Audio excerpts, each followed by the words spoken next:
Bueno, te quería preguntar en principio desde qué lugar abordás el tema de la crisis financiera. Y nosotros abordamos más que nada la crisis financiera desde la lucha de poder entre distintos bloques mundiales, con distintas estrategias, porque creemos que entender el fondo de la crisis. Sí, lo que aparece como fenómeno, la caída de las bolsas, la crisis europea, la crisis en Estados Unidos, los problemas, el empleo en los países centrales, pero lo que nosotros vemos de fondo es una lucha entre distintos bloques de poder que, al igual que sucedió en otros momentos históricos, como la crisis del 30, dan lugar, digamos, a una situación de crisis, ¿no?, de multipolaridad,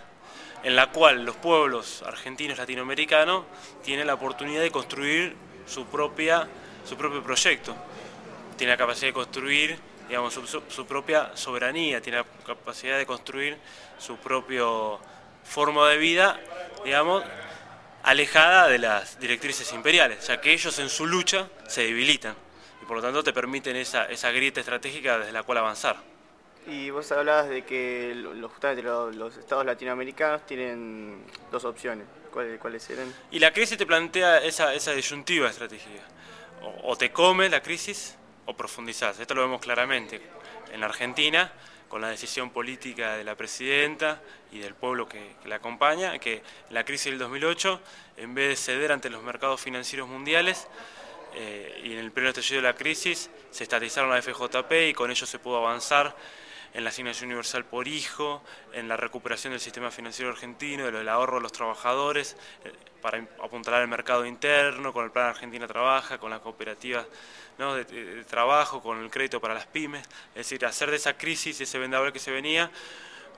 esa situación, fortalecer el mercado interno y la salida fortaleciendo el Estado de la producción de trabajo. Lo mismo lo vemos con la crisis europea cuando se agudiza en noviembre del 2009.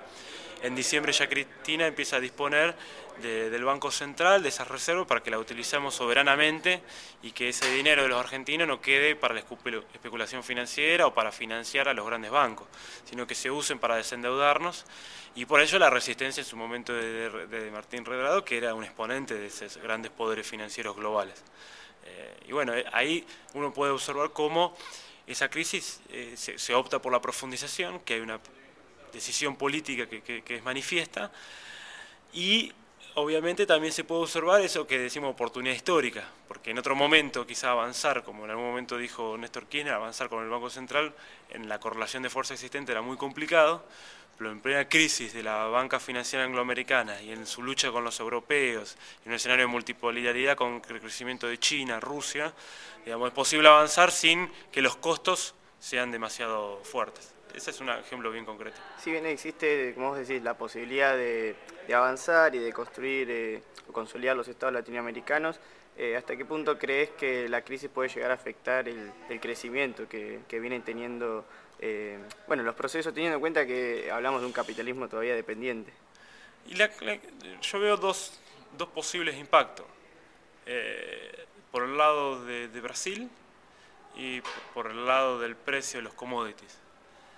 Sin embargo, no creo en las tesis alarmistas de los analistas porque, como se ha demostrado en oportunidades anteriores, ante esas situaciones de problemas exteriores, acá siempre se optó por la línea de fortalecer el mercado interno, fortalecer la inclusión de los trabajadores,